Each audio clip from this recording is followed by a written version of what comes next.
You can now hear Movie Heaven, Movie Hell on Stitcher. Stitcher is radio on demand. Listen anytime, anywhere. Stitcher is an award-winning free app that lets you listen to all your favourite shows, plus discover from 20,000 news, entertainment and sports shows. You can also create your own custom playlists. Stitcher is available on iOS, Android, Nook, iPad and in over 4 million car dashboards. You can stream your favourite podcasts from Stitcher. Don't have Stitcher? Download it free today at Stitcher.com or in the App Store. And please leave us a review and rating on Stitcher. Thank you. Hello and welcome to Movie Heaven, Movie Hell. This is just a little update before our episode. The episode that you're about to hear is about the Star Trek Mirror Universe. But because we live in a time where we're getting an episode of Star Trek every week again, yay, some of the information in this episode is actually already out of date. There have been a few reveals based on some of our speculations that have come out in the latest episode. So, but I still hope you find lots here to enjoy. So stay with us for the next episode of Movie Heaven, Movie Hell.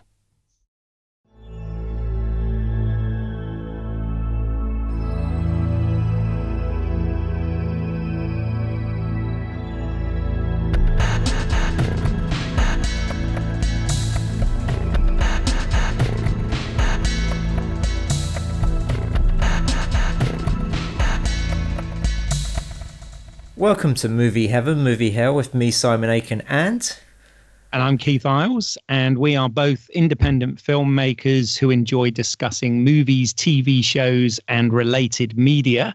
And for this special episode, we are pleased to welcome back to Movie Heaven, Movie Hell, film producer Pete Mele. So welcome back, Pete.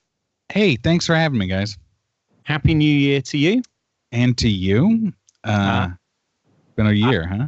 Yeah, well, here we go. First show of 2018. Hopefully listeners will notice that I maybe sound a bit clearer than before. And I want to do this while we're recording. I have Pete to thank for that, because Pete very kindly sent me a desktop microphone for recording podcasts as a Christmas present. And that was the best Christmas present I had. So thank you so much for that, Pete. I really do appreciate it. You're very welcome. You're too kind. It really is a present to all of us, the listeners, like myself, so that we get to more clearly enjoy your dulcet tones. Oh, there you go. Unfortunately, it doesn't change what I say, though. so I don't know whether it's going to be a gift to everyone, but there's still going to be plenty of waffle. It's just going to come through a lot clearer. Yeah. So anyway, for this, yeah, damn. So for this first episode, I mean, there are a number of franchises that don't seem to get away from Movie Heaven, Movie Hell, and one of them is obviously the Star Trek franchise. But for this episode, we've decided to grow goatee beards and wear daggers at our sides because we are looking at the Mirror Universe, which incorporates a number of episodes across the Star Trek canon, not to mention the literary works, etc. And it does involve some of the new Star Trek Discovery as well. So I want to be very clear up front here that not only will we be delving back into the original series, Deep Space Nine, Enterprise, etc., but we will also be discussing Star Trek Discovery, which will involve spoilers. So if you haven't yet seen those, this is your warning. So there you go. So we're now able to cross into the spoiler warning aside. We can now cross into the Mirror Universe and talk to our mirror selves about this. So how do we all feel about the Star Trek Mirror Universe? I think I'm on record as saying I hate it, and we can go into that a lot more here. But in general, I kind of hate it. I get what it's doing. I get what it was intended to do originally. I see the point to that. I think later Star Trek has kind of lost that point, and hopefully Discovery can pull it around. Fair enough. What about you, Simon? I'm a fan of it. I've always sort of enjoyed the Mirror Universe episodes. It always seems that, it's always, I enjoy it from a point of view that you get to see the other characters, play opposite to what they normally play. So they're always kind of like fun episodes, even though the parallel universe is kind of dark and menacing in somewhere where you just wouldn't want to live. Yeah. Well, I'm kind of probably in that case, I'm in between. I'm doing the Kirk to your Bones and Spock, if you like, because I'm kind of in between on it, in so much as I do think, and I have always thought, that they're very fun romp type episodes. I've got various issues with it as well, but yeah, historically, as part of Star Trek, I've always enjoyed anything that's dealt with a parallel universe or an alternate timeline, or some sort of other reality like that. In fact, when they started releasing the various series on DVD, I never really had the sort of need to buy all Star Trek, everything that exists on DVD or on home media in any way. I was always about the movies, as I've often said, but there were certain things that I did like about Star Trek, and what they did sort of in the early 2000s was they started releasing DVD sets that would appeal to certain people. So there was a number of them available, and I had all of the ones that centered around the Borg episodes throughout the different Star Trek incarnations. There was also a time travel one that I had that dealt with all the various time travel episodes, and we know there's been a lot of those as well. And there was actually one called Alternate Realities, and that had things like, mirror universe and parallel reality and all those sort of things. So those have always been sort of among my favorite episodes of Star Trek. But I've always looked at them, just as a bit of fun, really, rather than I know it's supposed to be dark and menacing and nasty, and I like the sort of dark, serious stuff. That is me. But the Mirror Universe tends to, in some respects, be a bit campy and a bit silly as well, and which I think can be quite fun. But I also think it can be, somewhat problematic with what they're trying to do now with Discovery. Bearing in mind, with Discovery, they've tried to go so far for a more sort of realistic tone. We've talked about how it's kind of borrowed in some respects from the reimagined Battlestar Galactica and things of that nature. So suddenly putting the Mirror Universe into it, or putting them into the Mirror Universe, is a little bit of a shift sideways in gear and in tone. And it's quite funny because if we'd recorded this podcast a week ago, I had a very different opinion about that than I now have, having watched the second episode that they've had set in the Mirror Universe. So season 1, episode 11. Yes, season 1, episode 10 and 11 is where we're sort of up to. And but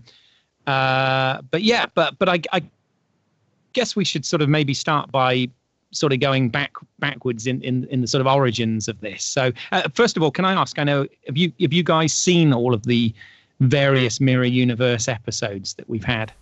Yes. Yeah, I mean, I've seen them all before, and I rewatched them for this podcast. Yeah, I did too. I'm very sad, but I did like a sort of chronological rewatch. So I started with Enterprise, did the Discovery episodes, then moved into the original series, and then of course it jumps forward into Deep Space Nine, because the only two shows that didn't on screen deal with the Mirror Universe was Next Gen and Voyager. I say on screen because it's my understanding that in various novels and comic books, of which there's been many, those characters and ships have also dealt with the mirror universe. And I know that, for example, Shatner did what they call the Shatnerverse novels, and which kind of deals with the mirror Kirk, who was calling himself Tiberius at that point. And that deals also with characters from Next Gen and Voyager. So even though not all the TV shows have dealt with it, I know some of the literary works and some of the comic books have. But obviously we're focusing today on the actual live action series. So I mean, I didn't watch them in chronological order. I watched them in order of appearance. So starting off with Mirror Mirror, and then Deep Space Nine, and then Enterprise, and then of course Discovery. So right. How do you feel that they work chronologically? Because the Enterprise episodes deal with them retrieving the Defiant ship, which funnily enough figures into Discovery as well. But when it comes to the original episode, Mirror Mirror, there doesn't seem to be... I don't know. It doesn't feel like it kind of ties in that well. I mean, there's nothing to say that it doesn't, but there's nothing to say that it does either. You'd think that if they had that technological leap earlier on, as in Enterprise, that when Kirk and Spock beamed over to the Dark Universe Enterprise, that it would be more advanced. Yeah, I agree entirely. It sort of does and it doesn't work. I mean, obviously and again, this is where we get all sort of timey-wimey with it all. The Defiant that they capture in Enterprise, in the Enterprise episode, is of course from 100 years in the future, as well as from another universe. And it's the Defiant that actually disappears in the original series. I think it's season 3 episode, The Tholian Web. Where the Defiant goes missing in this area of sort of interphasic space, as it were. And in that adventure, Kirk nearly gets lost with it. But of course, as in all good episodic TV, they get him back in the end. So, it's quite nice. I mean, I have to say that 2-hour or 2-part romp, which was the Enterprise episode, I actually thought it was a lot of fun. Because they decided to sort of almost make it as if, because obviously the mirror universe didn't get discovered until Kirk, which is some 100 years or more later. They decided to just have something that was set in that universe with no mention of the Prime universe, and apart from the fact that Defiant had come over. No, and also they had the historical tapes, didn't they, where they actually looked at Archer and another character. So it was kind of like that. What I liked about those episodes, like you, is that it was just purely about what the Enterprise crew were like in that universe, without having characters from the other universe coming in and taking the place of their doppelganger. Yes, which is the template for every other Dark Universe episode they have. Yeah, pretty much. I mean, yeah, even the Discovery crew have taken the place of their counterparts, which does lead one to wonder what's going on in the Prime universe with their mirror counterparts. But yeah, absolutely. The Enterprise episode kind of works in itself, and obviously it was a really nice way to sort of tie in to the original series, getting them on the Defiant bridge and having them in the original series uniforms, and Scott Bakula got to wear the green wraparound and make fun of it. Yeah, make fun of it. Well, yeah, that was the good thing. That show. I mean, this is the thing. The mirror universe is supposed to be sort of dark and ruthless and serious, but let's be honest, the way it's depicted, it doesn't take itself particularly seriously. I mean, these are very, very fun episodes. I know the reason I listened to an interview with Mike Sussman, who actually wrote quite a few of the good Enterprise episodes, in fact, because he was a big fan of the original series. And the reason they did the whole sort of alternate beginning credits and all this was they were planning on doing as Deep Space Nine had done, and each season having a visit into the mirror universe. You know, it was set up for further adventures in the mirror universe. But obviously, while they were making that episode, you know, they got the news that Enterprise had been cancelled, sadly. So we never, you know, it was sort of left on somewhat of a cliffhanger, and we never got to ever sort of go back and see it again. So I guess what we're getting now in Discovery is going to be the closest that we're going to get to an actual, you know, sequel to what they set up in Enterprise. But yeah, it's not perfect by any means, but it is fun. What do you think, Pete? I don't know. You're being quite quiet there. I'm just enjoying the conversation. Did you read that thing that one of the plans was to have William Shatner reprise his role as Kirk in Enterprise, based on Mirror Universe? Oh, that would have been amazing. No, I hadn't actually read that. But yeah, the storyline that they were going to go with was taking, you know, in Mirror, Kirk has the device that disappears his enemies. The Tantalus field. They were going to introduce in Enterprise a storyline that what that device actually did was transported those people to a remote planet.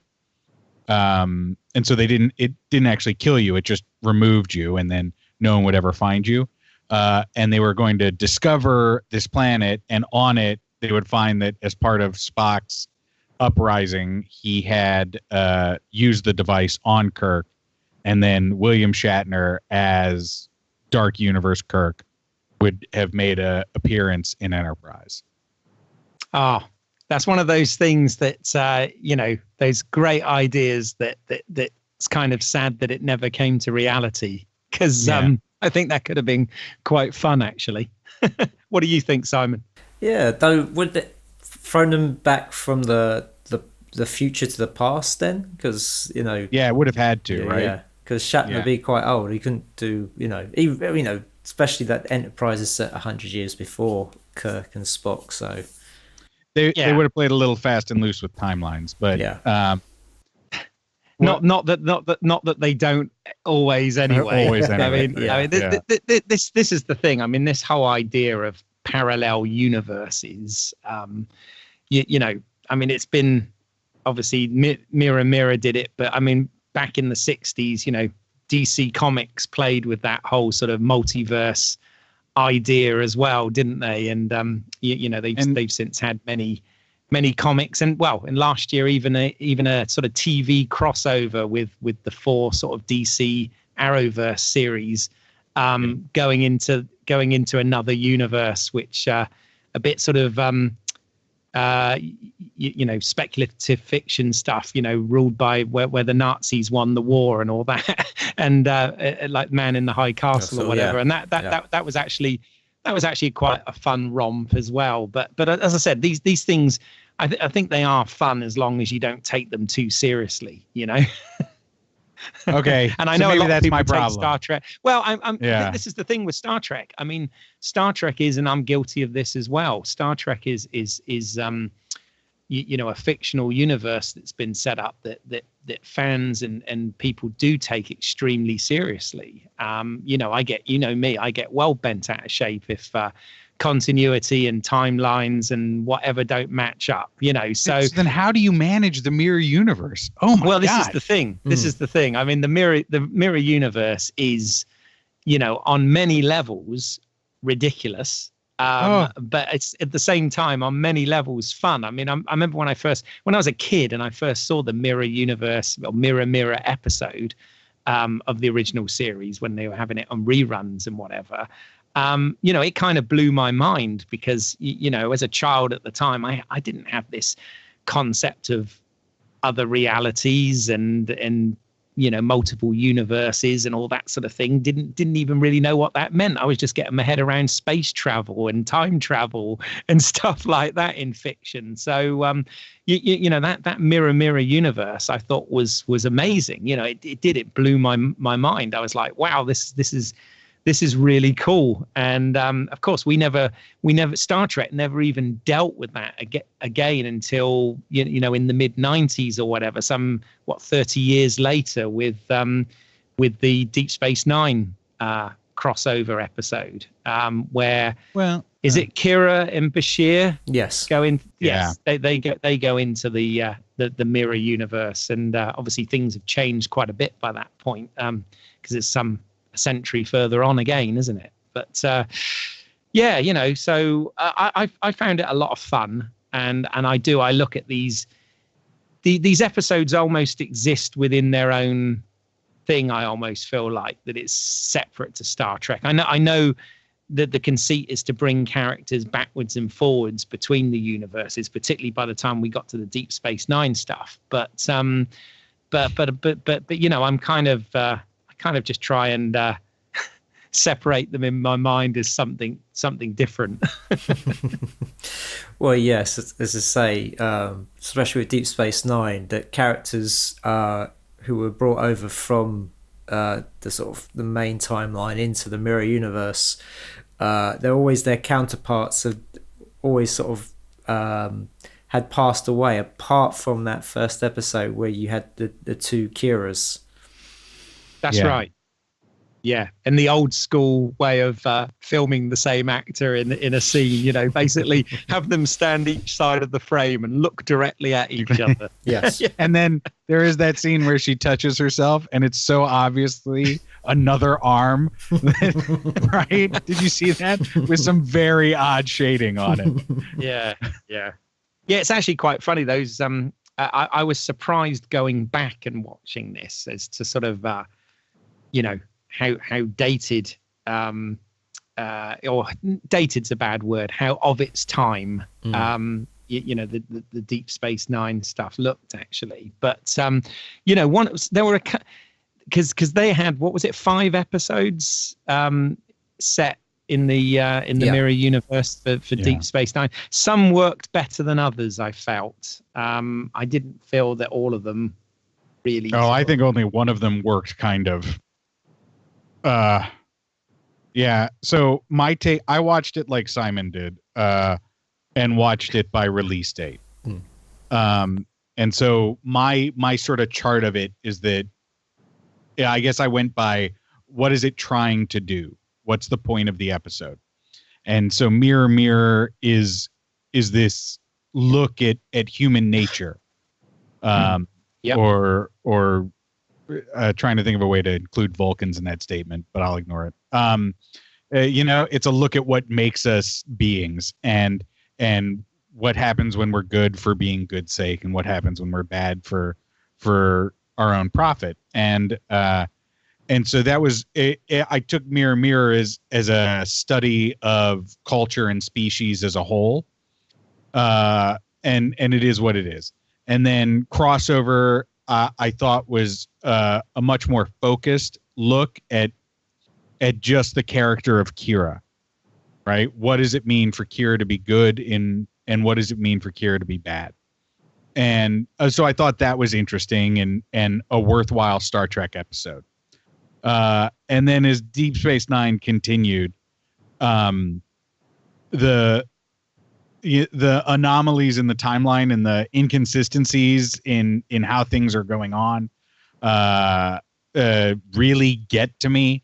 The way that it's in Deep Space Nine, it's almost like here's the hidden door that just lets you pop over for dinner into the mirror universe. Well, right. I must admit, by the time you got to I think it was the 3rd episode of their crossover called Shattered Mirror, I did have a big problem with the fact that whole episode revolved around the fact that Mirror Jennifer i.e.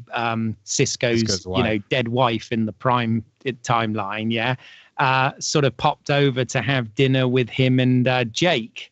And I thought to myself, hold on a second, there's no way that a Starfleet captain would authorize and allow this, no matter how emotionally attached he might be to the person in question. That this is a blatant sort of Starfleet no. And so I did sort of think to myself at that point, oh, come on.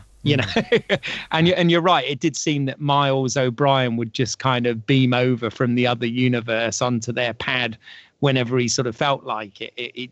Watching them back to back, it felt that way for sure. I mean, I'm sure I wasn't taking it in the context that these were one episode per season over like 5 seasons, but it felt like after they did that first one that they had to do one every season, and it did start to sort of strain a bit, because that first episode, where you see Tarek Noor, the what Deep Space Nine was before the Federation came in, that was fun. You enjoyed it. You got to see everybody sort of playing opposite to how they were, and it was kind of fun. But then as it went along, it got more and more strained.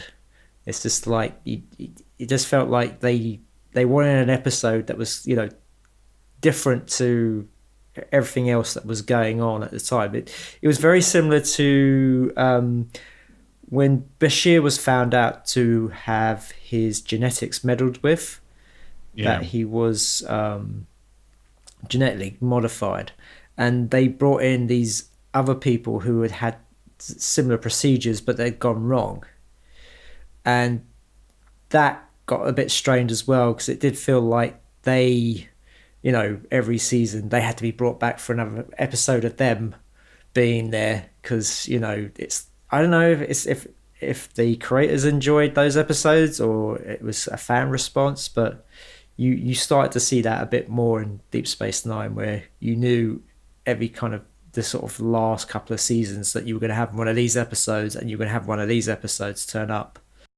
Yeah. Well, I'm sure. I mean, I know the fans did like these. I know they've been sort of fan favorites, and from the actors, I'm sure they loved the opportunity to ham it up and have a bit of fun. I mean, blimey, Cisco literally goes from this sort of fairly quiet, stoic character in the main series to being like this kind of larger than life pirate. I mean, he may as well have had an eye patch and a parrot on his shoulder, for God's sake. It was kind of, but I do think that the crossover, the first episode, which was I guess a DS9 season 2 episode, that's right, yeah, that did deal with it quite nicely, because it acted as a proper sequel to Mirror Mirror, and sort of explained what happened after Kirk and McCoy and her and Scotty had sort of beamed over, and what happened once they left Spock to go back. And obviously from Kira's point of view, it was quite interesting, because her character, even in the Prime timeline, had been sort of a, correct me if I'm wrong, Simon, because I know you're the expert on DS9, but my understanding is she'd been sort of a Bajoran resistance fighter from the sort of Cardassian hold over Bajor. That's correct, yeah. And then, of course, in this one, the Alliance, which was, at that point, the sort of Klingons, the Bajorans, and the Cardassians had sort of got away from the Terran Empire, the humans, as it were. And, obviously, Kira had gone to sort of this, she was the intendant, the leader of it all. So it was quite an interesting character study, in the fact that both Kiras had sort of similar backstories, but they'd obviously, through circumstance, got to sort of different levels of power, and to see her deal with that. I mean, I'm probably looking more deeply into it than was actually intended, but but you know, that was quite good. But then you know, by the time you got to like the fourth episode in this sort of mirror arc that they did, where one of Kira's ex, you know, boyfriends or lovers or whatever from the mirror universe comes to try and steal the orb or whatever, that again felt a little bit sort of, I don't know, forced and convenient. I don't know. Yeah. And then of course we had, which was again pure romp and pure fun, the final one dealt with the Ferengi characters, and I have to say that Rom did make me laugh out loud a little bit. You know, he's kind of a silly slapstick type character, but some of it was quite amusing. Although I've heard people have problems with that episode, and I don't know enough about Deep Space Nine to really have an opinion on this, but apparently there's a mirror counterpart in that episode of a character that's actually only a hologram in the normal universe, which people have a problem with, and I don't know too much about that. It's the character played by James Darren, but I don't know the character's name. I think he's supposed to be like a jazz singer in a holodeck program or something. Yeah, that's right. Yeah. Like and they were Johnny. saying, well, how on earth could he be a normal character in the mirror universe? But I don't know. I don't know the answer to that either. Did you have a problem with that, Simon? I don't know. A little bit. I mean, yeah, because his character in Deep Space Nine was he was the Deanna Troi of Deep Space Nine in some way. This is where the main characters, if they needed a shoulder to cry on or somebody to talk to, they went to him, and he always had advice for them. Yeah. So he was like the unofficial counselor. Yes, yeah. He was the guy with all the answers, you know.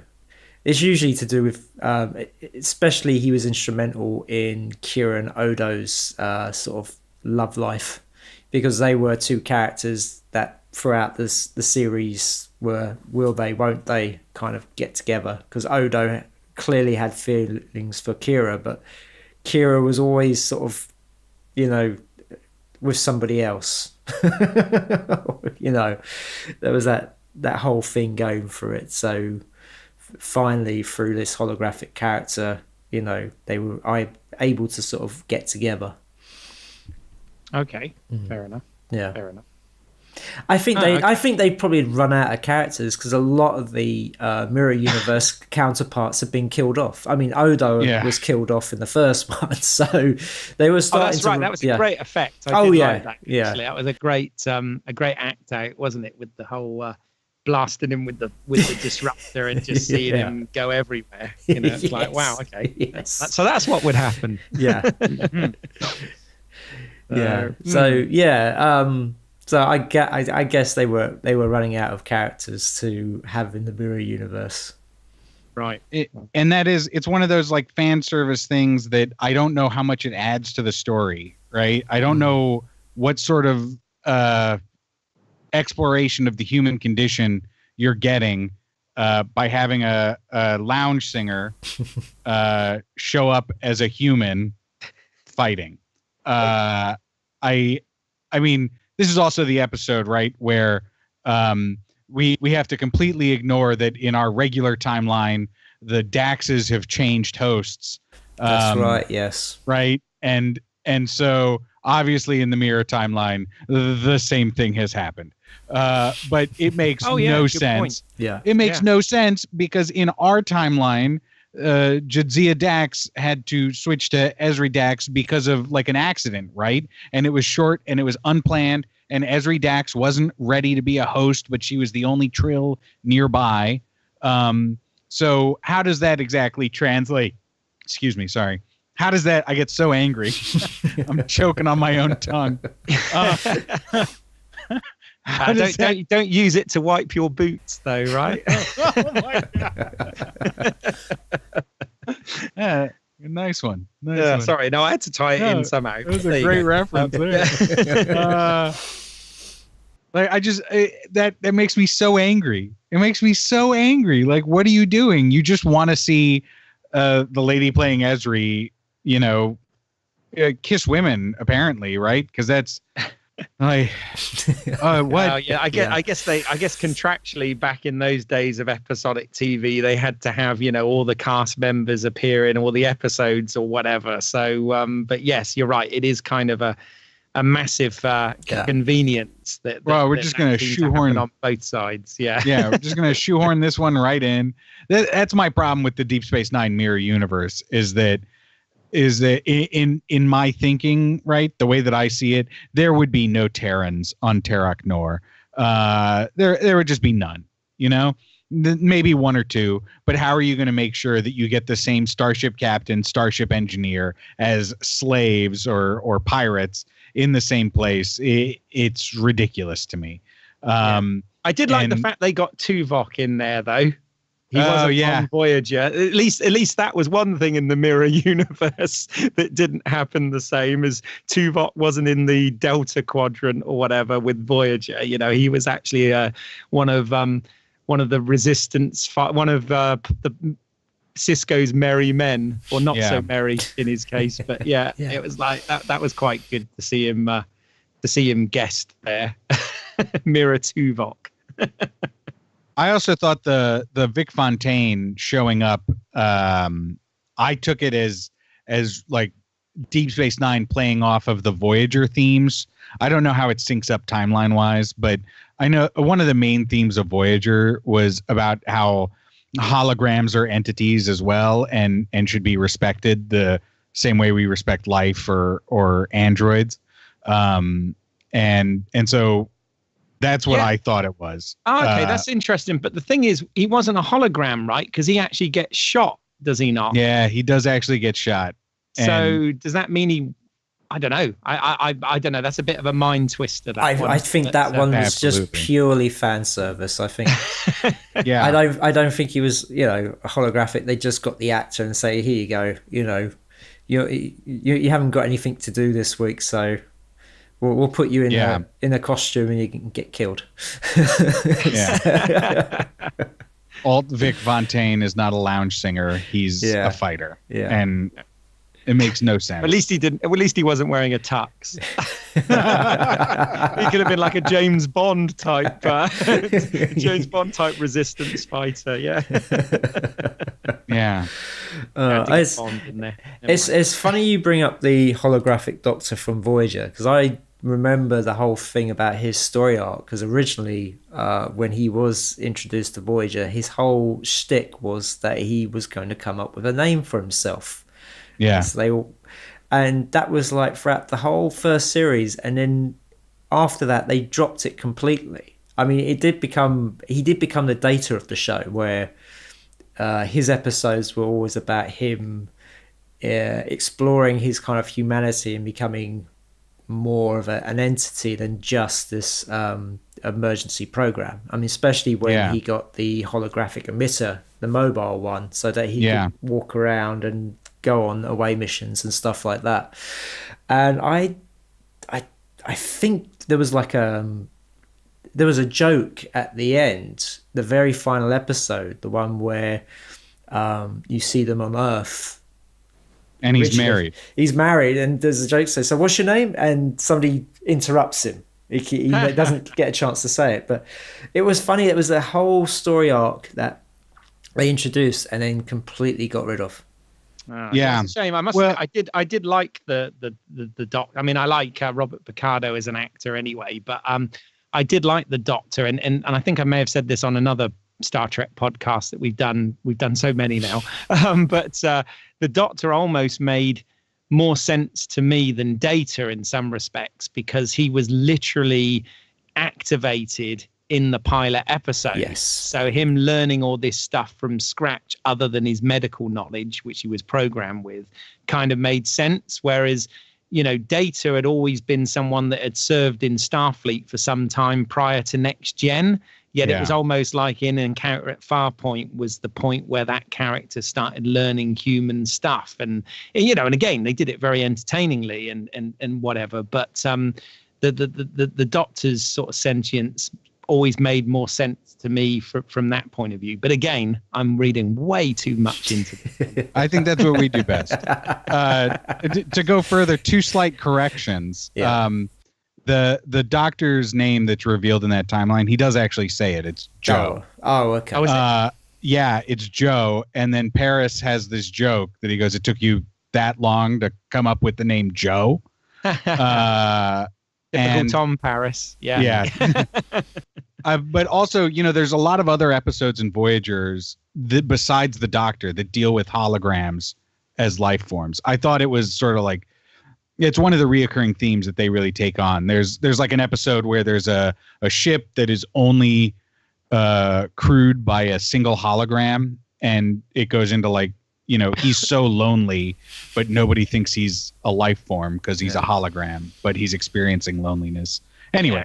No, I mean, Voyager did some good stuff, and the character. I mean, I think it was originally going to be called Doc Zimmerman, named after the Herman Zimmerman, the production designer, but they ended up. There was an episode where you saw who his creator was. I think he appeared in Deep Space Nine as well, actually, and that was Doc Zimmerman, played by Robert Picardo, and he was the guy who had invented the EMH, and of course made the EMH in his image with his voice pattern and all that sort of stuff. As much like Sung in Data and all that sort of thing. But we're out of the mirror universe. Oh right, but it's all good. It's all exciting stuff. Yes. Okay. I'll take it back for a second here. So my point was about mirror universe was about the species as a whole and struggling with good and evil. DS9 crossover is about on an individual level, good versus evil, the two sides of entities. You get into that a little bit in the Resurrection episode. I feel like it's completely lost in the other two DS9 episodes, and they're just sort of garbage episodes in my opinion. And then in Enterprise, I kind of feel like it's the same thing. It's just fan service, right? It's like, oh, well, let's tell this story because it's fun. They do try to get this side of Archer where Archer imagines our universe, prime universe, goading Archer, him in the lift, right? And stuff, and so it's an interesting from that point of view. It's an interesting exploration of like, what does a bad person think a good person is? Right. So I found that kind of interesting, but I don't think it's enough, and it's definitely not the point of those episodes. No, I couldn't agree with you more. You're absolutely right. I mean, Enterprise, and I know you're a big fan of the show Enterprise, but definitely In a Mirror Darkly 1 and 2 was just a romp, and it was just fan service. I mean, very fun stuff, but it wasn't a philosophical type of episode like Star Trek can be. It was there was a lot of how can we get things from the original series in this? How can we sort of pay homage to this? And it was a fun 90-minute romp. And but I don't think there's anything wrong with that. Not every single episode of Star Trek needs to be an allegory to our world or a deep and meaningful episode. The meaning of life. It doesn't need to be that. Sometimes it's fun for it just to be, I know Gene Roddenberry wasn't a fan of it just being about sort of space battles and aliens and all this sort of thing, but sometimes that's all right. And I think, even today, that episode, I mean, they tried to literally wedge everything in there. I mean, you even get there's a Gorn in there, and that's probably the only thing that doesn't quite hold up. You can see that the CGI in the last 15 years has come on a long way since that.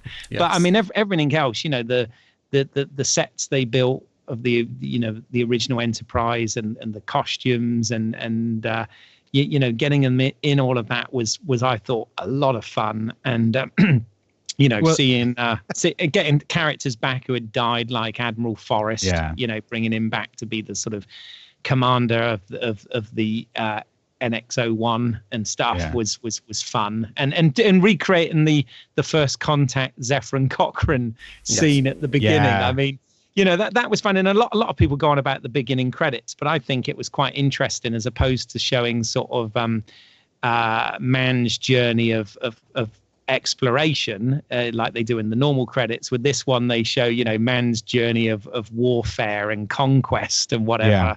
And it was fun. I thought it was fun, and I liked it. I remember my first reaction to seeing this episode because I was watching it when it was on TV, and you start off with that bit from Star Trek First Contact. I'm like, oh, okay, they're going back to this. Oh, I wonder what they're going to do. And then when you see them, attack the Vulcans and charge onto the ship, you're like, wow, what's this? And then you get those opening credits. You're like, oh, okay, this is going to be good. And it was very good. 2 episodes, and it was a lot of fun. Yeah, I mean, I think this is maybe why you didn't like it so much, Pete, is that 2-part episode basically had no bearing on anything to do with the rest of Enterprise whatsoever. It was purely a standalone fun romp that they set in that mirror universe and had no impact on the sort of story and character arcs that we'd had through the rest of the 4 seasons of Enterprise. And I know we've talked about, and I think we should at some point, doing a episode where we talk about the pilots and the finales of each series, because obviously there's quite a lot to say on Enterprise particularly there. But this one, didn't really make any difference. We weren't seeing anything that affected those characters. We were just seeing stuff that would obviously 100 years later lead up to the world that we've got in Mirror Mirror. And of course, like 90 years or whatever it is later leads up to what we're now in Discovery, which I think is where it becomes maybe a little bit more problematic. And I don't know what you guys feel about that. I mean, obviously the Defiant's going to play a role in this, but put it this way, my opinion after the 10th episode, forgive me, is it Into the Forest I Go? No, it's not. It's Despite Yourself. Despite Yourself. My reaction to that, which was the one that obviously Jonathan Frakes had directed, was quite different to my reaction to it in episode 11, The Wolf Inside. So what was your reaction to the first Mirror Universe episode? Well, okay. Well, first of all, it wasn't really any big reveal or surprise that we were in the Mirror Universe, because obviously Frakes had let that slip as a spoiler beforehand anyway. So everybody was speculating about where they were going to be, or whether they were going to be in a different universe, or whether it was what. And let's be honest, there's loads of speculation about what universe bloody Discovery takes part in. Yeah. In any case, right? But when I watched Despite Yourself, again, I thought it was fun, a fun romp. But I did sort of think to myself, hold on a second, these characters, bearing in mind, unlike Enterprise, where they were the mirror versions of the characters we were used to, but they weren't the actual characters that we'd been with. Whereas in this case, this is in the mirror universe with the characters that we'd been with for 10 episodes, right? So I had a bit of I was just like, I don't know, tonally, this kind of doesn't work, because, so far Discovery's set itself up as being quite a dark, serious, sort of hyper-realistic show. Yes, we've got lots of, continuity things like holograms and all this sort of thing that doesn't make sense. But we put that behind us and started to enjoy it. And now we've gone into this world, and everything in terms of storytelling, even though it was a lot of fun, I felt there was a heck of a lot of convenient things happened. For example, the Vulcan rebel ship that they encountered, the minute they get there, just happens to have in the wreckage that doesn't get destroyed this data file that tells them everything they need to know about their counterparts in the mirror universe, right down to the medals that they've got pinned on their uniforms, right?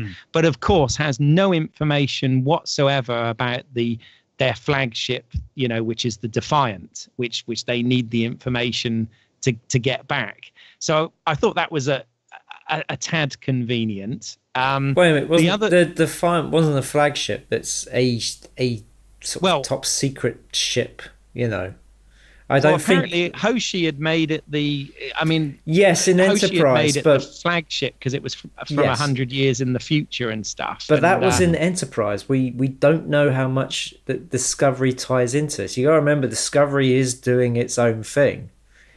It is. True. It's setting up its own rules. So it just. When they said it was Defiant, I was like, oh, okay. So they're tying it in with everything that's kind of gone before. It was like, oh, okay, because they have sort of set out to be kind of their own thing, even though it's set in the Prime universe.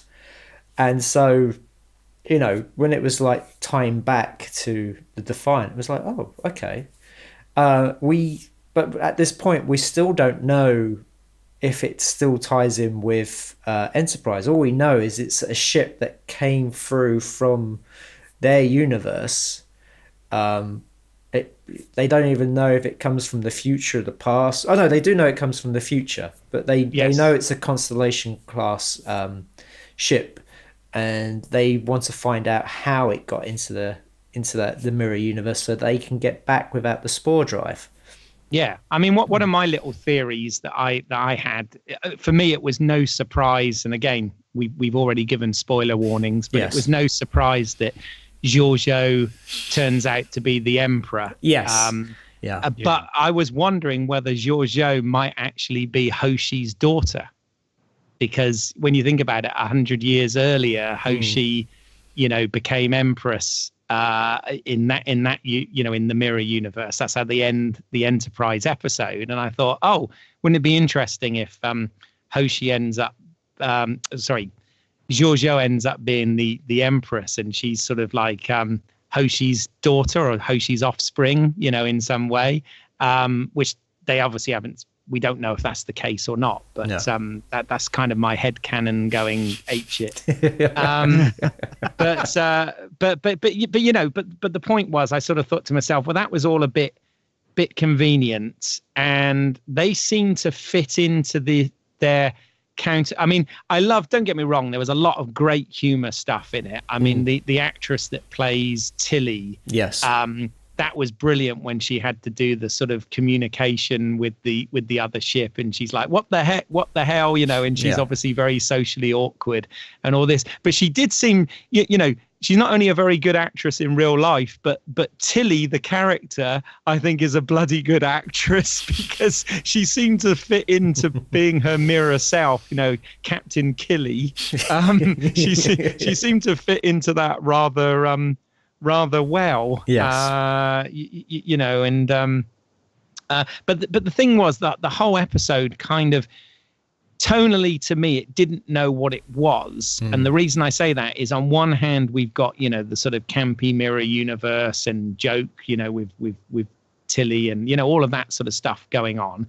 But at the same time, while all this is going on, we've got the whole, again, worst kept secret in Star Trek history, but we've got the whole Tyler becoming revealed as Volk, and the killing of Dr. Culber, and all of this sort of thing, which is obviously quite shocking and quite serious and quite dark and all this sort of thing. And it's like, this is all trying to sort of go on in one episode. And I'll be honest, I wasn't particularly satisfied in that first episode anyway, that it all held together. But that's just me waffling on. What do you guys think?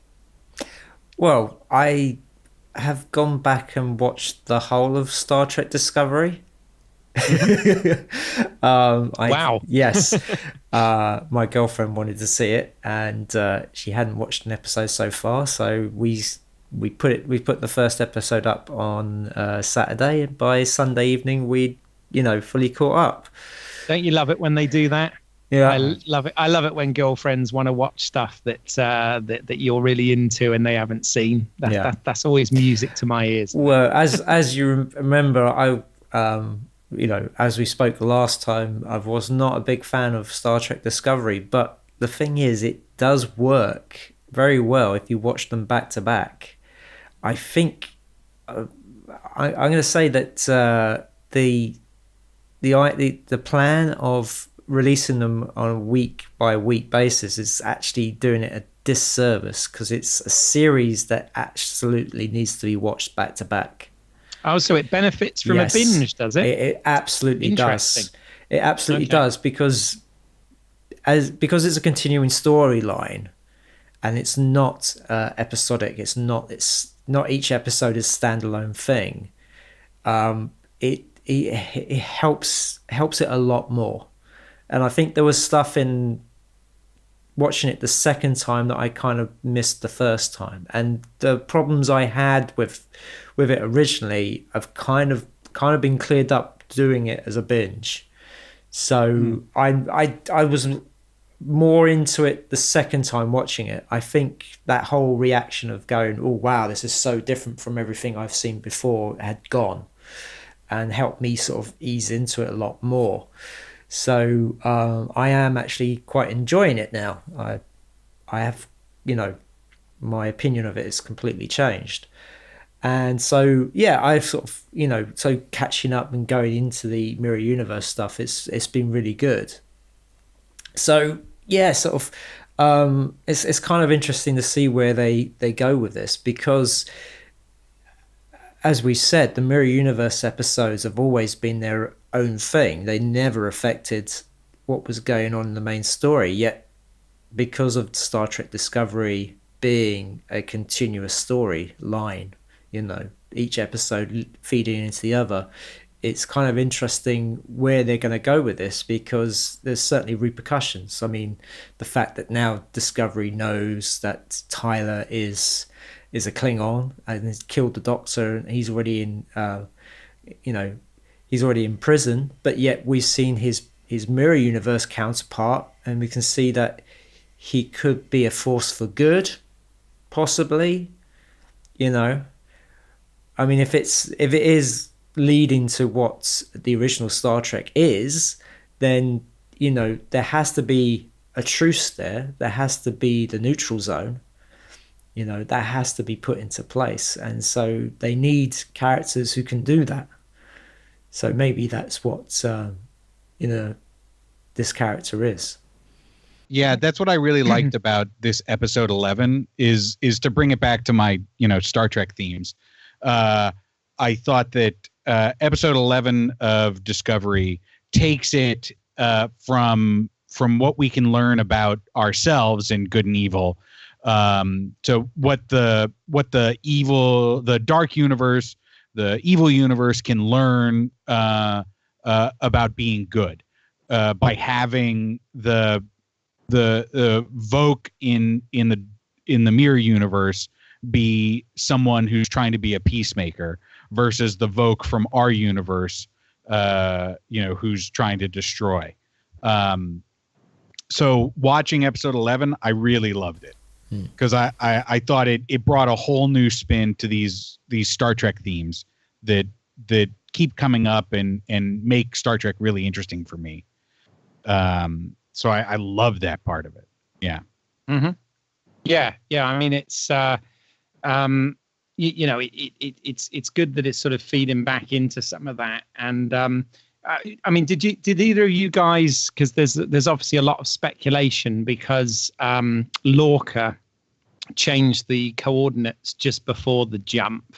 There's a lot of theories out there that Lorca is actually from the Mirror Universe and was using all this to get back, but I'm not entirely sure I buy into that. What do you guys think?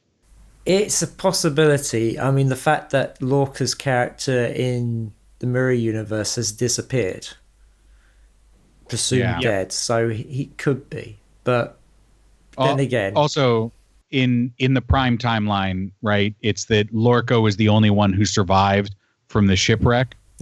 Under mysterious circumstances, right? So it would be a pretty easy slide in to have the Prime Universe Lorca died and Mirror Universe Lorca took his place, and it's already been established that Mirror Universe Lorca was trying to bring down the Empire. I don't know. My feeling is that we've been like fans, and I'm guilty, and we've been doing a lot of guesswork and supposition on Star Trek, right? And so we all called out the Voke as Tyler right away. Yeah. As soon as they were in the Mirror Universe, everyone was like, Giorgio's going to be the Emperor. And Giorgio was the Emperor. Yeah. And so I really like, I'm now like, oh, maybe we should just let these writers tell their story. And not just jump ahead of them. No, because I think they're doing a great job. They're telling a good story. I agree. I mean, that's absolutely true. One of the things I thought to myself, actually, as we were coming into the new year was, 2017, or the end of 2017 was one of those years where, two of my favorite sort of sci-fi franchise had sort of come back, meaning sort of, Star Wars Last Jedi and obviously Star Trek Discovery. And in both cases, they had been sort of different to what I had imagined, or if I was fortunate enough to be, creatively involved in, differently to what I may have done. However, I thought to myself, no, it's actually good to embrace this and be surprised by it. And this is one of the things that Star Trek Discovery has done extremely well. Is yes, there's things we've spotted a mile off, like Giorgio is the Emperor, and Vok and Tyler and all this sort of thing. But at the same time, there's things that are constantly surprising me in the show. And a lot of the surprise and whatever is being really well delivered through, not just the writing and the performances, but particularly Michael Burnham as a character. She is the one we're really on this sort of journey with. And I don't know, what are your thoughts on how Michael Burnham has integrated into the Mirror Universe? Because I feel she's done so quite easily, considering the stress she's under. But my feelings of that changed slightly in the latest episode. But when I watched episode 10, I did sort of think, she's sort of gone into that role pretty easily. But I don't know. Again, am I reading too much into it, or did you guys feel that? Well, I think the whole point of these stories, because you could say the same for Kirk and Co. in Mirror Mirror. True. It was it Spock says at the end. Spock says it was very easier for. Easier as you as civilized men to act like barbarians as it was for them as barbarians to behave like civilized men. Yeah, exactly. which is quite cool. Yeah, I like that. Yeah, and I think that is the case. I think you'll probably find that the discovery that's gone over to the from the Mirror Universe, because that seems of what has happened is that the two discoveries in each universe are swapped places. That they're probably having a harder time integrating than they are with, say, the sort of primetime enterprises. Because I wonder whether we'll see that. I wonder whether they'll show us that. Wait, I hope so. I mean, again, in Mirror Mirror, there was that one scene where you see Spock locking up their, Kirk's close counterparts. Oh, Shatner's acting in that bit was hilarious. I don't think he was acting. I loved it though. But yeah, I don't know. Oh, by the way, one of the things, it's funny enough, I did actually scribble a note, which is quite rare for me. I've got to do this more. When I watched the Tholian Web episode, the reason I made a note specifically was, this is interesting.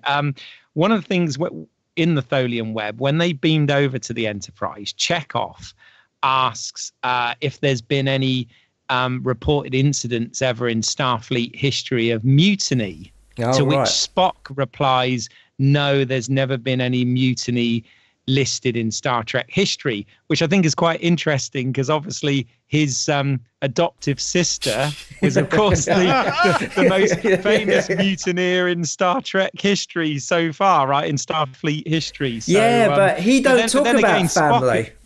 Well, he doesn't. And also, to be fair, Spock had actually committed mutiny himself in the Menagerie, hadn't he? Yeah. Which became before that. So maybe that's why he was cutting him off as well. But I did think it just made me giggle when you sort of retrospectively look at these things. And there's obviously that was written back in the 60s. They had no idea. But that was a line that did make me chuckle because I thought, oh, yeah, there we go. His adoptive sister is known as the sort of greatest mutineer in Starfleet history. But anyway, I thought I'd bring that up. But yes. But okay, so let's talk about the other thing then. Whilst we're on the Discovery episodes in the Mirror Universe, how do we feel then about this whole killing of Dr. Culber? Was that a shock? Well, yes. Yeah, I think I said it last time I was on. Like the Discovery, one thing they've done very well is that I feel like I have no idea when any major character is going to die. Mm-hmm. And when he killed the Doctor, I was like, oh, yeah, did not see that coming. But also, you know what? That Doctor was really stupid. Okay. He made a dumb mistake. It's like, hey, I think you've got a loaded gun inside of you. I'm just going to stand right here and at chest level, just, right within arm's reach. If you want to shoot me, oh, you shot me. And it's like, no. Do either of you guys then, I have to ask, do you guys watch After Trek? No. You don't? Okay. No. I do, and I almost want to stop watching it now. Because have you guys read anything about the uproar that this is? And I don't want to get too political here outside of what we're talking about, Star Trek and stuff. But have any of you read the sort of upheaval that this has caused? No. Oh, okay. Well, apparently, there's this whole thing about. I want to be very careful what I'm saying here as well because I want to be totally respectful. There's been a big fan lash out apparently because there's this whole concept in Hollywood and something I wasn't familiar with before about the sort of kill your gays concept. Oh, right. And it's a bit like, a decade or so ago, you had the same thing about people of color. It would always be, it's always the person of color who dies or whatever. Well, apparently there's been a bit of an uproar about the fact that we finally got an openly gay character in Star Trek and they kill them, right? So there was a big announcement because obviously the showrunner of Discovery is openly gay, and they kind of almost gave a bit of a spoiler about this. And what I think is quite sad about it all. And of course, as a straight white guy, I know nothing, right? But when it comes to storytelling, and particularly when it comes to Star Trek, right? It should be this thing where your age, gender, race, religion, nationality, heritage, and sexual orientation don't matter at all. Everybody is considered an individual and equals, right? But it seems to me that because now we live in a world where, the media and whatever is under such scrutiny all the time, that writers are almost under pressure to make these statements because of all these things being a thing. They can't just tell stories and, in stories, characters, regardless of all those things I've just listed, die sometimes, right? Yeah. So I thought it took away a little bit from the sort of drama of it that they had to make that announcement. And I don't want to spoil it for you guys, so I don't want to say what they announced. But I was just sort of surprised that caused such an upheaval. And I think it's quite sad that, you know, everything now has to be under that much of a microscope that this happens. But I don't know whether you guys have thoughts on that. I'm just kind of... Well, I can kind of guess what they're going to do, which I think, okay, it's in a sci-fi universe, so they can do that. But yeah, I just wonder, was that their original intention, or if it's something they've had to do because of this backlash? Yeah, I don't know. I don't know. We live in, you know, politically interesting times, and this podcast is not about that, so I don't want to go there. Oh, but, okay. And also, you know, as I said, I feel, you know, I want to be respectful to everyone, and I mean that. So you know, but I was just a bit disappointed that rather than somebody just seeing that as part of the story, they had to sort of make it a thing. And I was like, oh, but surely when we're making a thing, we're missing the point, right? Or am I the one missing the point? I'm not sure. I don't know. But yeah, I'm going to say that in the atmosphere that we find ourselves here in 2017, 2018, I think it's okay to make the point. I think it's okay to call it out, even when it's coming from a good place. I think we need to, where the next level of this movement of holding people accountable and you know, fighting for equality for everyone.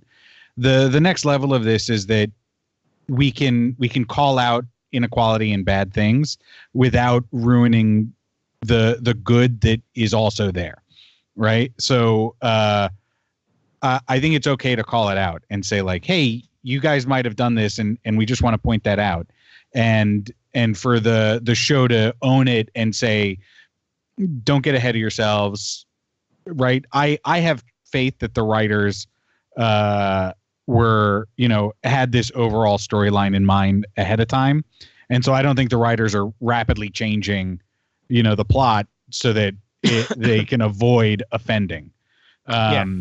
Yeah, but I mean, but as we say, we're living in times where it seems that studios are being very reactive to stuff. I mean, you know, Christopher Plummer having to be brought in at last minute for a film role, say, you know. Yeah. I mean, but I think that's just a financial consideration. Oh yes, right? that was. We have really negative press against our film, and so if we do not remove this character, we're going to bomb. Not character, actor. But yes.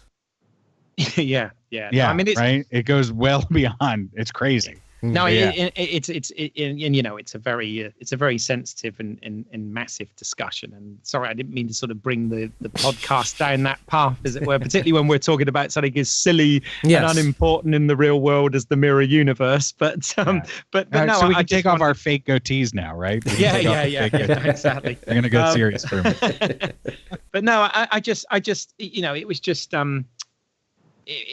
you know, I just think it took something away from the drama of that scene that announcement had to be made, and I was just like, oh, can we not just let the storytellers tell their story? And then I thought, well, I guess, you know, people would say, oh, but you would say that, and I'm not making judgment on anyone. That's what I mean. So that's why I was like, okay, that's a bit awkward, but yeah, so but I thought it put this way, it shocked me. I didn't see that coming, and and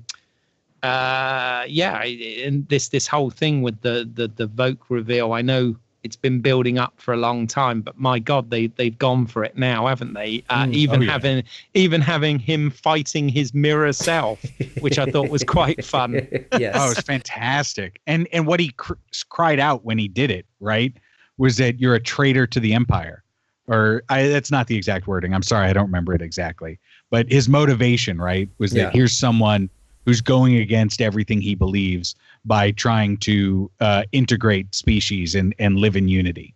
I thought it was great storytelling, a great use of the mirror universe to explore the dualities of consciousness.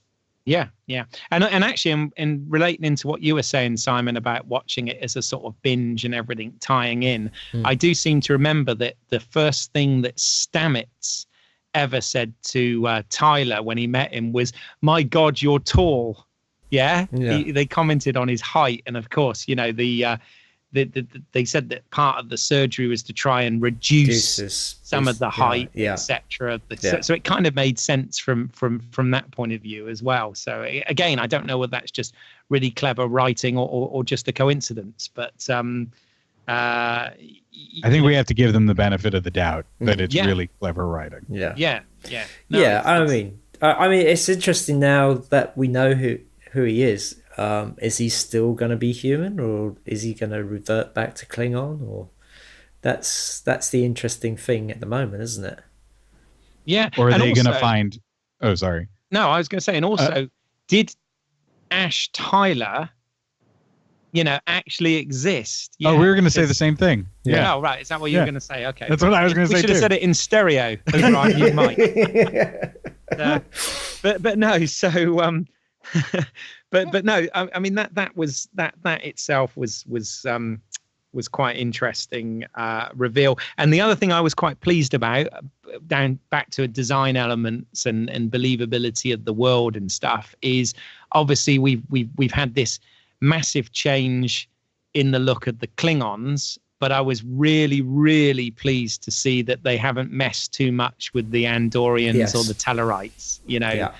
Maybe a little bit with the Tellarites, but not a radical change. And it was quite good to see the Andorians and Tellarites appear, as well as Mira Sarek with a goatee. Yes. Yeah. Which they had to do, right? Yes. They did. Those mirror Klingons, they always have to have a goatee. Indeed. And then Vulcans. Did I say Klingons? You said Klingons. I say sorry, Vulcans. Freudian slip there. Can I just say, I think when it comes to Tyler Ash, I think he must have been a real person, because they had a whole file on him, and I don't see how the Klingons could have slipped that in, hacked the sort of Federation database and put that in. So he must have been one of their captives, must have been a real person. And also I believe. And then the question is, are they gonna? Sorry. Are they gonna find Mirror Universe Ash Tyler, not the Voke as Ash? Yeah. Yeah, there's an interesting idea as well. But and I believe that Ash and his feelings for Burnham and whatever are were real. I'm sure that he wasn't pretending this whole time. It's like that was the Klingon was sort of buried within him, like a sort of sleeper agent type thing. In fact, I like the fact that they called one of the tests the Manchurian test or something. I thought that was quite a nice little reference there. I did enjoy that. but yeah, and then what do we think about the obviously they've gone black and gold with the with the mirror uniforms. Mm-hmm. I noticed they've gone, bearing in mind that the mirror universe seems to be pretty much run by females anyway, in the fact that the Emperor, which I'm glad they never used the pronoun at all, they just said the Emperor, but turns out to be Giorgio. But sometime, I guess, between this and Kirk's era, it must go back to being a little bit more sexist and can't say the word, misogynist, because in the Enterprise episodes, and indeed in the original Mirror, they had all the females kind of showing their midriff, didn't they? That was kind of a design thing of that, which obviously we're in better times, and they've avoided that here. But in the continuity of the show, it does make you wonder what's going to happen between now and Kirk's, the Mirror time, as to whether the Emperor remains a woman, or whether or not something happens and somebody else goes into power. I don't know. It does open up all those sort of questions about the mirror universe, doesn't it? I would say that because the times we're living in, having going back to that, it's that's why we have a lot more of the sort of female captains and stuff like that, and and again, because they're known as the Emperor, they could be of any sex, so that's right. It could be a woman. You just got to think of the those the Star Trek and the Enterprise episodes. Well, Star Trek being of its time and Enterprise homaging the original. Mm-hmm. I think the point I wanted to make earlier, and I didn't, it was sort of on the tip of my tongue, was that the Enterprise episode of Through a Mirror Darkly reminded me a lot of the Trouble with Tribbles episode from Deep Space Nine, where it was where it was a whole homage to the classic series, even though it wasn't celebrating an anniversary in Star Trek, but it still had that kind of feel to it. So totally. Yeah. So I think that they were just aping that style, but I think when it comes to Discovery, I don't think you're going to see that I can't even say it. That sort of misogyny. That was the word I was looking for. Yeah. I had my tongue was busy wiping Tilly's boots. Clearly, That was a great line. I did I laughed out loud. I was on my own, but I laughed out loud when she said about, "I'll take your tongue, cut out your tongue and use it to wipe my boots." I thought, brilliant. Well, yes, this has been the nice thing about the Mirror Universe episodes, is that Tilly has kind of been able to shine a bit in these episodes. Oh, totally. Yeah, totally. I mean, the fact that she's the one who came up with the idea of putting the engineer back into the spore drive to help him. Yeah, although we're not too sure where that's led, because it seemed to be working and then seemed to all go terribly wrong, didn't it, towards the end of the episode? Well, we had that one bit where you see him in the forest with his mirror counterparts. So I think he'll probably pull through.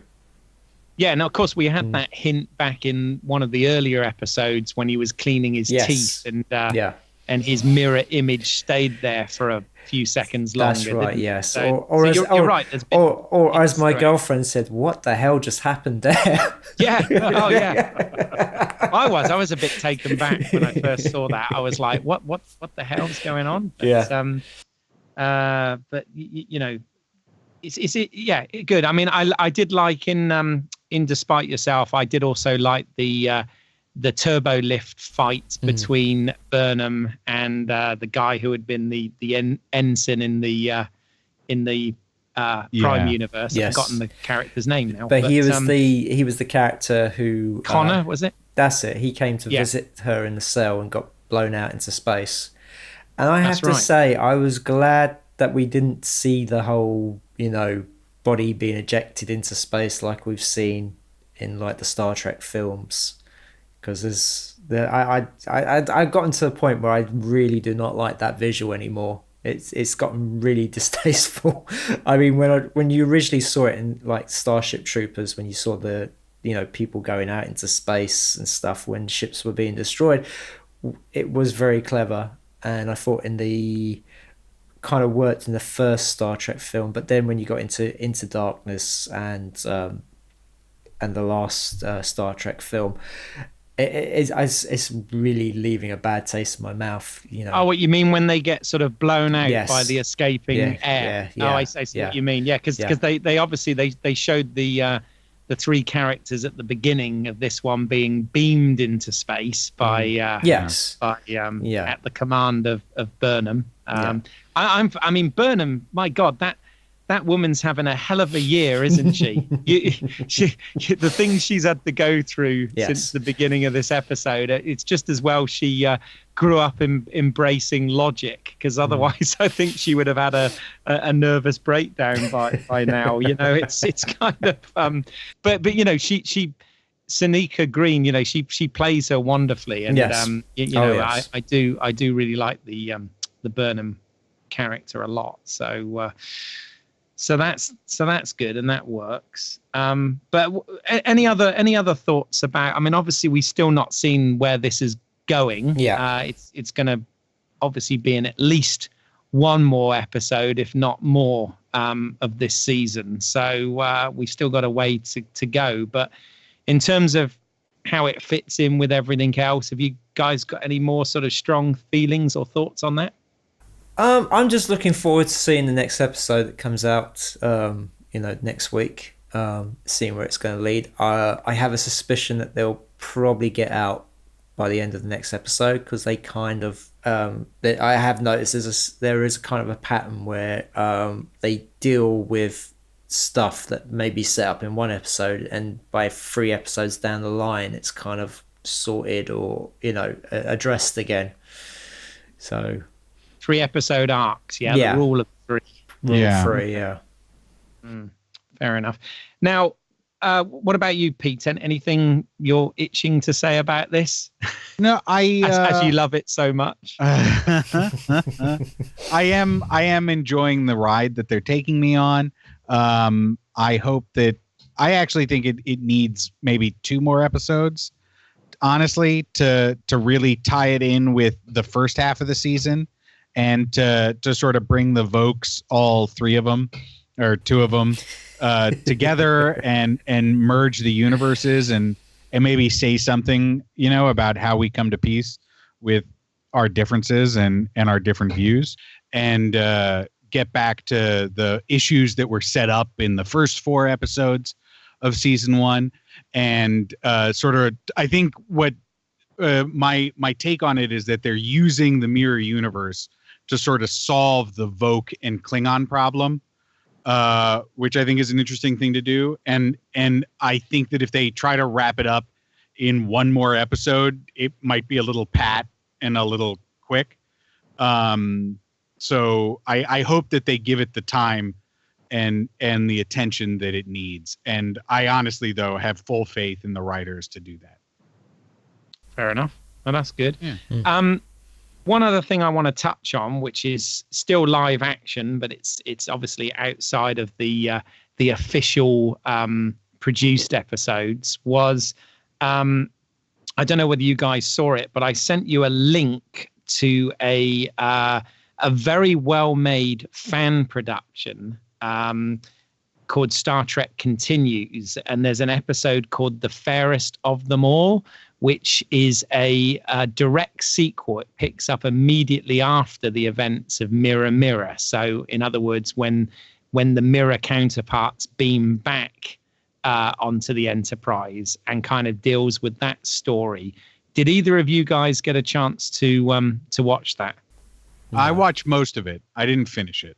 Okay. All right. Well, actually, I am pleased to announce that we have the producer behind that series joining us next week for a podcast. So I guess we can. Oh my gosh, I can't wait to listen to probably delve into that in a bit more detail there. But for anyone listening, this is available on YouTube, and it's, I'm always somewhat skeptical about fan produced movies. I know we live in a time now where this is all accepted and whatever. But I have to say that this particular one is extremely well produced and well written, and is a very interesting sequel to Mirror Mirror. And I'm actually, not only did I enjoy it, I'm actually kind of a little envious as a fan myself that someone made such a good fan film and it wasn't me. We've obviously already joked about, I tried to do a production when I was at school. So, which I have no evidence of whatsoever, and I don't know whether that's a good thing. Part of that makes me sad, but it's probably a good thing. So that was quite interesting that it sort of it works as a bridge between Mirror Mirror and then what happens a century later with the Deep Space Nine mirror stories. And then, of course, there's been shed loads of comic books and novels written that take part in or deal with the mirror universe. And I guess I've already heard actually that Discovery, even though it does borrow some things from the novels, it has kind of contradicted the fact that apparently after Enterprise, Hoshi clones herself for the next 200 years to remain the emperor. Well, obviously, wait a minute. That I hear Star Wars knocking on the door there. Exactly, Dark Empire, isn't it? Yeah. No, we didn't get Grace Park. Was it Grace Park or no? Linda Park, isn't it? Linda Park. Yeah. Grace Park's from Battlestar Galactica. There you go. Yeah. We didn't get Linda Park reprising her role, as Emperor Hoshi in this, but it's great that we've got Michelle Yeoh back, and they at least they didn't spoil that by putting in the beginning credits special guest star. Yes. At least that was one thing they did right there. I must admit, going back and watching the 2 pilot episodes, you do miss Michelle Yeoh's character. She was a very good character. It's such a shame they killed her off. But I missed it. There was an interesting little touch when it was the episode when they were on the ship of the dead, and the female Klingon says to Vok about how you enjoyed eating her. He sort of dined on her corpse. Yeah, lovely. Yes. Oh, and that's where we discovered that the Delta logo badge was actually like dog tags, isn't it? It's got the information on the back. It wasn't that episode. Oh, was it not? No, okay. Sorry. No. It's you're thinking of episode 8, the one before. I clearly need to watch them back to back. I thought you'd see this a lot more than I have. Yeah, but weekly. What I've been doing is watching them like twice when they come out, and I haven't gone back and started from the beginning again, which I should, which I will when it's all complete. Yes, I'm sure. yeah. I'm that much of a sado. Yeah, like I haven't got enough things to watch that I've not seen before, but hey ho. I'm going to take offense with calling it a sado. I mean, I think it's. I'm calling me a sado, not you. I know, but no. But I'm taking offense because I just keep rewatching Enterprise over and over again. Hey, what does that say about me? Oh no. It means you've got taste. Let's put it that way. You're not... I'm rewatching Babylon 5 at the moment. Just oh wow, near the end. That's series. 5 years, isn't it? I'm only doing 4. Okay. I was never a big fan of the 5th series, so I'm gonna skip that one. But it was funny enough. There is an episode near the end of series 2 where one of the main characters in it is discovered to be a double agent, that they have a personality sort of hidden, and that was it was kind of interesting. Do you know, I'm ashamed to say, particularly as I'm a sci-fi fan, but I've never actually watched Babylon 5. I mean, I'm very aware of it because it was obviously one of the first series to kind of use CGI, for spaceships and space battles and all that sort of thing. And also it was one of the first series to actually have some sort of, rather than straight episodes, but some sort of serialized arc through it, wasn't it, through the seasons? But yes, but they were all sort of kind of standalone episodes as well. They were that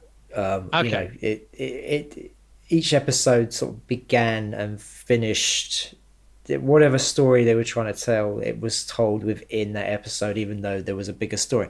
But Keith, you're in luck because Babylon 5 is currently showing on Pick. Oh, is it really? On TV. Okay. So I mean, that J. Michael Straczynski or whatever his name is, who was the showrunner and the creator, very, very, very smart guy, very, good guy. So I have no doubt that Babylon 5 is actually really good. It's just that, again, that was back when series lasted 24, 25 episodes. They're about 22 episodes each. Okay, and there's 5 seasons of it. Plus, correct me if I'm wrong, but was there not some spin-off shows and TV movies as well? There was a spin-off show, but it wasn't very good, and you don't need to see it. The sort of the TV films they did, the only one worth watching is In the Beginning. And do you watch that at the beginning or not? No, just because they give us,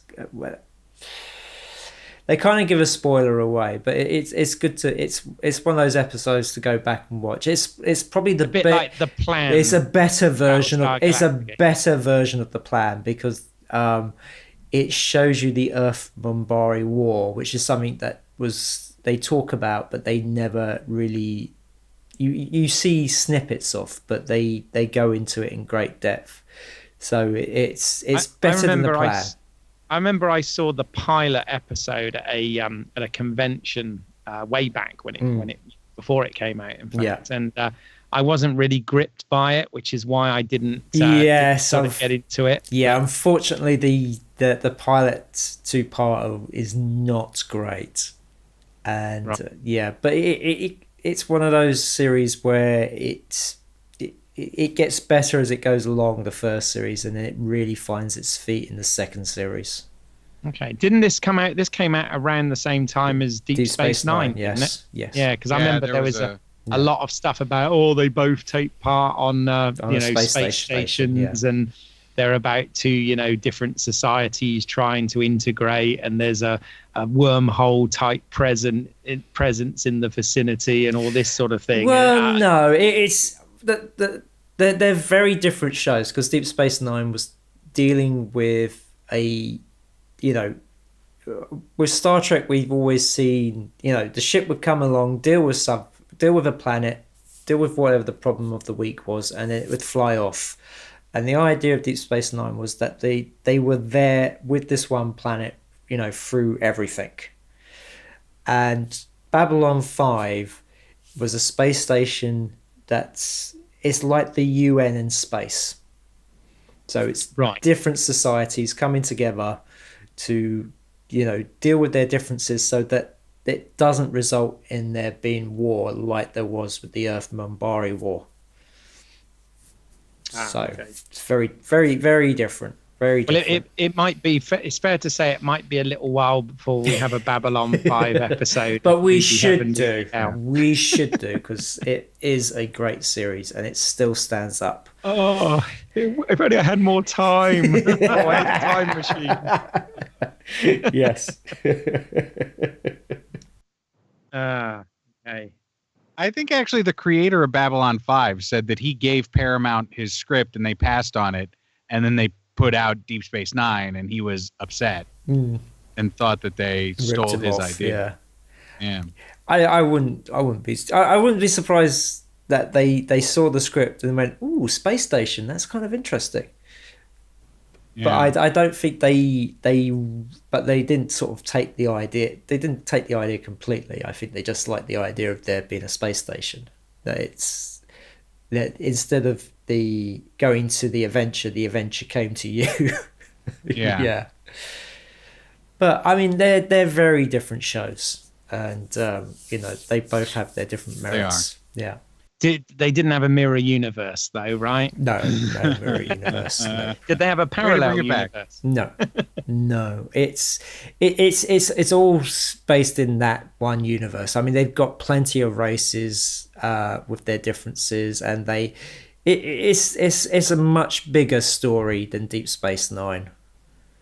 Okay. Yeah, much all right, bigger. well, it'll get added to yet another massive list of stuff that, yes. God knows if I'll ever work or make anything again, Well, as I say, it's on pick. It's on every evening during the week, so 8:00. So just check it out, and you can always pick up the DVDs quite cheaply, so all righty. Well, is there anything else to add about this? No? We've done the mirror universe to death. Oh, one thing I was going to say, what I did find interesting with Discovery is they are actually referring to it as the mirror universe, where, to be honest, in Mirror Mirror, it was never referred to as the mirror universe. He just called it something parallel, as Shatner would say. But so that's And in Deep Space Nine, they called it the other place, right? The other place, the other side. Yeah, the other side. Yeah.